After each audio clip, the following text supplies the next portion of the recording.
Jangan takut menghadapi semua, termasuk dengan corona. Sebenarnya buku Wahyu memperkenalkan 7 hal penting. Yang pertama adalah Yesus memperkenalkan dirinya. Dan ini yang akan kita pelajari pada hari Sabat ini. Sekitar 60 tahun sudah Yesus meninggalkan murid-muridnya. Sementara murid-murid Yesus yang lain sudah mati syahid. Sekarang tinggal Yohanes sendiri dan sudah lanjut usia. Menurut tradisi, Yohanes pernah digoreng, namun tidak mati atau tidak menjadi Yohanes goreng. Sekarang Yohanes dipenjara di sebuah pulau yang bernama Patmos. Ia meninggalkan jemaatnya yang sudah tua, jemaat yang banyak, jemaat Efesus. Sementara Paulus yang berjalan dari jemaat ke jemaat sudah mati kurang lebih 30 tahun lalu. Maka dia menulis pada awalnya mengatakan, Wahyu 1 ayat 9, aku Yohanes saudara dan sekutumu dalam kesusahan, dalam kerajaan dan dalam ketekunan, menantikan Yesus, berada di pulau yang bernama Patmos oleh karena firman Allah dan kesaksian yang diberikan oleh Yesus Kristus. Yohanes sekarang sedang mengungkapkan kesusahannya, kesulitannya karena jemaat yang ia tinggalkan, orang-orang yang ia kasih sudah tidak ada pendetanya lagi,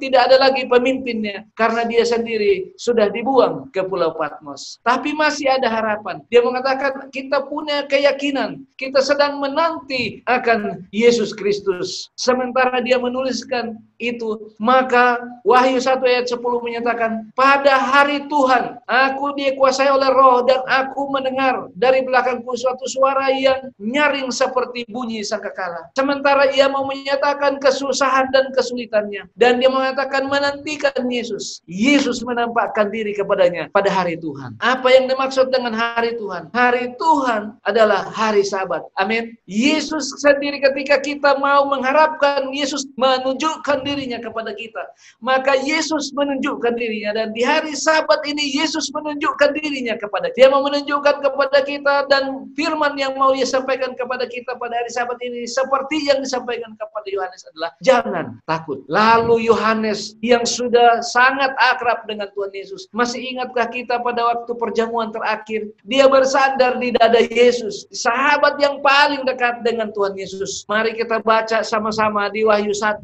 ayat yang ke-12. Lalu aku berpaling untuk melihat suara yang berbicara kepadaku, dan setelah aku berpaling, tampaklah kepadaku 7 kaki dian dari emas. Sekarang sahabatnya yang pada waktu dia berlindung, bersandar dulu, seperti tampil dengan model yang lain, dengan suara yang berbeda, sampai dia tidak mengenalnya. Ayat 13. Dan di tengah-tengah kaki dian itu ada seorang serupa anak manusia, berpakaian jubah yang panjang sampai di kaki, dan dadanya berlitkan ikat pinggang dari emas. Sebuah penampilan yang sangat unik dari Tuhan Yesus yang tidak dikenal lagi oleh Yohanes. Dan kehadiran Yesus kali ini dalam bentuk seperti seorang pahlawan yang menaklukkan segala musuh. Hadir untuk memberikan jaminan bahwa jemaatnya masih di dalam kendalinya. Jemaatnya masih di dalam kontrol, masih di dalam pemeliharaan Tuhan. Meskipun Yohanes ada di Pulau Patmos, sudah tidak ada lagi pendeta, Yesus mau mengatakan bahwa aku masih ada menjaga jemaat yang engkau tinggalkan. Bahkan engkau pun tidak sendirian di Patmos. Aku juga bersama dengan engkau. Itu sebabnya ia menampakkan dirinya untuk memberikan jaminan ini. Penegasan Yesus ini bukan hanya kepada Yohanes, tetapi kepada umatnya untuk sepanjang masa. Masa yang lalu, masa sekarang, dan masa yang akan datang. Bahwa ia tinggal di tengah-tengah jemaatnya. Ia tidak pernah meninggalkan jemaatnya. Boleh jadi jemaat meninggalkan dia, tetapi ia tidak meninggalkan jemaatnya. Dan para pemimpin jemaat itu ada di dalam tangannya. Itu sebabnya di dalam Wahyu 1 ayat 17, tampillah Yesus, sahabat daripada Yohanes itu, berkata, ketika aku melihat dia, tersungkurlah aku di depan kakinya, sama seperti orang yang mati. Tetapi ia meletakkan tangan kanannya di atasku, lalu berkata, jangan takut, aku adalah yang awal dan yang akhir. Ketika ketakutan, Yohanes ketakutan, maka muncul Yesus mengatakan, jangan takut, aku adalah yang awal dan yang akhir. Saudaraku, di dalam buku Daniel 10 ayat 12, Yesus menyatakan juga kepada Daniel, ia berkata, jangan takut Daniel, sebab sejak hari pertama engkau telah menetapkan hati untuk memperoleh pengertian dan merendahkan diri di hadapan Allahmu. Perkataanmu telah didengar. Aku datang untuk menolong. Dua orang ini sama-sama dibuang. Satu dibuang ke Babel, yang satu lagi dibuang ke Patmos. Sama-sama merasa ketakutan. Yang satu takut bagaimana, kapan jemaat ini bisa kembali lagi ke Yerusalem. Bagaimana jemaat yang tinggal, waktunya sudah dekat, kapan mau pulang. Sementara Yohanes juga mengalami ketakutan yang sama. Dia takut, kapan jemaat dipelihara, siapa yang pelihara. Maka Tuhan muncul sebagai pahlawan. Tuhan muncul sebagai pemelihara. Tuhan muncul sebagai pengendali. Jemaat yang dikasihi Tuhan Yesus. Jika kita berada di dalam kesusahan, kita berada di dalam ketakutan, Yesus hadir di sana. Amin. Ketika semua orang takut tentang wabah corona, jangan takut. Yesus ada di sana. Ketika kita takut menghadapi keuangan yang mungkin saja seret, karena kita akan dirumahkan, pasien turun, banyak orang mengalami kesulitan. Jangan takut, Yesus ada di sana. Apa yang kita takuti? Hari esok, masa depan, penyakit, corona, jantung, diabetes, asuransi hari tua, asuransi pendidikan, penyakit lain, bahkan kematian. Yesus hadir di sana untuk menyatakan, jangan takut. Yesus ada di sana. Dia ada saat Anda dan saya susah. Dia ada saat Anda dan saya bangkrut. Dia ada di sana di saat Anda dan saya sedang ketakutan. Lalu Yesus memberikan jaminan kepada Yohanes. Jangan takut, aku adalah yang awal dan yang akhir. Yesus mau menunjukkan kepada kita, kepada Yohanes dan kepada semua orang dan kepada dunia ini, bahwa dia mengetahui apa yang dahulu ada, yang sekarang dan yang akan datang. Karena dia tahu kita, dia mengenal kita, dia mengenal sejarah, dia mengenal masa datang. Itu sebabnya dia mengatakan, jangan takut. Aku adalah yang awal. Saya mau bertanya, huruf apa sebelum A dan huruf apa setelah Z? Tidak ada huruf setelah A dan tidak ada huruf lagi setelah Z. Itulah awal dan akhir. Itulah masa kekekalan. Dia tahu yang kita tidak ketahui. Dia tahu yang kita ketahui. Bahkan dia tahu yang masih jadi rahasia di depan sana. Itu sebabnya percayakan hidup saudara. Percayakan hidup kita kepada Tuhan. Ketika kesulitan datang, ketika kesusahan datang, ketika penyakit datang, ketika ancaman kebangkrutan itu datang, percayakan hidupmu kepada Yesus Kristus yang mengatakan, jangan takut. Dia mengatakan, Yohanes, aku yang membangun dan mendirikan gerejaku di bumi ini. Meskipun kerajaan Romawi membuat kesusahan yang berat dan berlarut-larut, jangan takut. Aku akan melepaskan engkau dan jemaat yang telah kudirikan. Yesus memberikan jaminan kepada Yohanes, jangan takut karena kerajaan Romawi. Dia memberikan jaminan kepada kita, jangan takut karena berbagai macam penyakit. Jangan takut karena pasien lagi turun, karena aku ada di sana. Aku ada di sana untuk membuat engkau bangkit kembali dan bergantung kepadaku. Di dalam buku Yesaya, jaminan yang sama. Yesaya 44 sampai ayat 6 sampai ayat yang ke-8. Beginilah firman Tuhan, Raja penebus Israel, Tuhan semesta alam. Akulah yang terdahulu dan akulah yang terkemudian. Ini bahasa lain dari buku Wahyu. Aku adalah yang awal dan yang akhir. Aku yang terdahulu dan aku yang terkemudian. Tidak ada Allah seperti aku. Siapakah yang seperti aku? Siapakah yang seperti Allah? Dan kalau kata siapakah seperti aku ini bisa disebut dengan Mikael. Hanya Mikael yang bisa, hanya Mikael yang sanggup memberitakan, dan Mikael itu adalah Yesus. Amin. Ayat 8.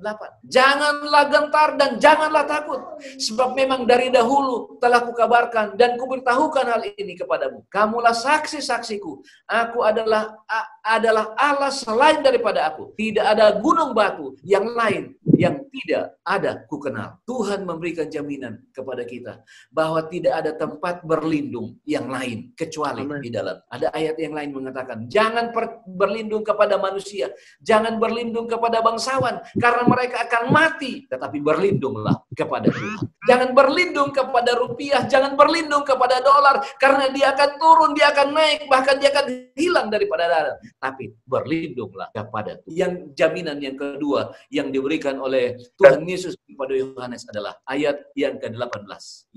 Dan yang hidup, aku telah mati, namun lihatlah aku hidup. sampai selama-lamanya. Dan aku memegang segala kunci maut dan kerajaan maut. Jika segala kesusahan ini harus diakhiri dengan kematian sekalipun, jangan takut, sebab aku memegang kunci maut. Aku bisa membukanya dan membangkitkan engkau kembali. Itu dibuktikan dengan membangkitkan pemuda Nain, membangkitkan Lazarus, dan membangkitkan anak dari penjaga gereja.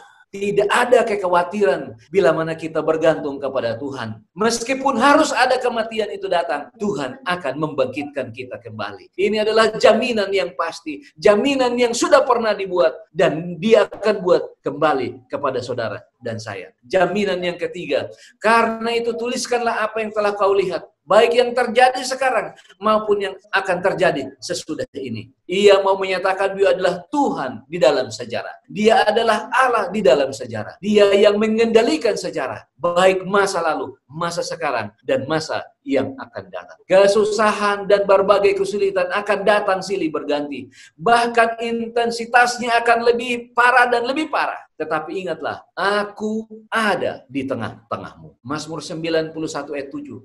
Walau 1000 rebah di sisimu dan 10.000 rebah di sebelah kananmu, tetapi itu tidak akan menimpa engkau. Amin. Ini jaminan diberikan kepada mereka yang percaya. Meskipun ada yang jatuh, meskipun ada usaha yang tutup, meskipun ada usaha di sebelah kiri kita tutup dan hampir bangkrut, tidak ada pasien di sebelah kiri, tidak ada pasien di sebelah kanan, Dia katakan tidak akan menimpamu. Kesulitan di sebelah kiri, kesulitan di sebelah kanan, kesulitan itu tidak akan menimpamu. Corona di sebelah kiri, corona di sebelah kanan, corona tidak akan menimpamu. Ini adalah jaminan dari itu. Itu seperti dalam Keluaran 14 ayat 14 dikatakan, Tuhan akan berperang untukmu dan kamu akan diam saja. Saudara-saudara, kita tidak perlu takut. Kita hanya berdiam. Semua kesulitan kehidupan kita itu akan dilawan oleh Tuhan. Itu sebabnya Dia mengatakan, jangan takut. Dialah pahlawan perang kita. Kita hanya duduk dan memandang.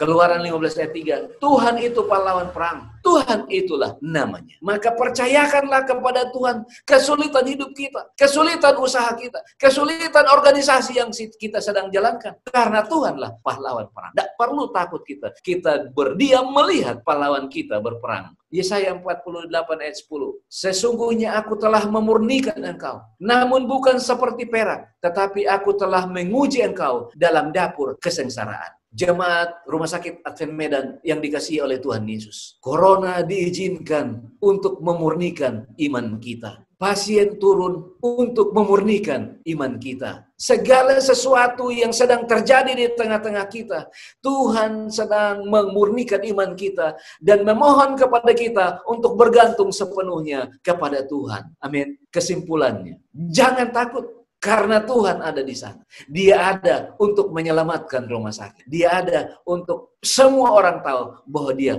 Allah yang kita sembah. Allah yang kita agung-agungkan. Jangan takut. Bukan kita takabur, tetapi kita berharap kepada jasa Kristus. Apa itu takabur? Takabur itu kalau ada baygon, kita langsung minum dan katakan, aku tidak akan mati karena aku punya Tuhan Yesus. Itulah takabur. Tetapi yang namanya tidak takabur adalah ketika ada baygon, kita tidak tahu ada baygon, kita minum, tapi kita tidak mati. Itulah karena adanya Yesus Kristus. Jadi ketakutan kita, keyakinan kita bahwa kita akan keluar dari kesulitan ini, bukan karena jasa-jasa kita, tetapi karena jasa daripada Yesus Kristus. Ketika corona datang, sebagian di antara kita seperti murid-murid di dalam perahu berteriak, Tuhan, Tuhan, Engkau tidak peduli, kita sudah hampir mati. Lalu Yesus akan berkata, diam teduhlah, badai itu pun diam. Dan Ia bertanya, mengapa engkau tidak percaya? Mengapa kita tidak percaya? Jaminan itu pasti. Pertanyaannya adalah, apakah kita percaya? Apakah kita yakin? Apakah kita sudah menaruh keyakinan kita dan kepercayaan kita di dalam tangan Tuhan? Apakah Yesus yang kita nyanyikan? Apakah Yesus yang kita sebutkan di dalam doa kita? Apakah Yesus yang kita sebutkan di dalam puisi kita itu memang benar-benar hidup dan kita percaya bahwa semua kesulitan kita ini akan ditanggung? Sudah kukatakan, jangan takut, jangan takut, jangan takut.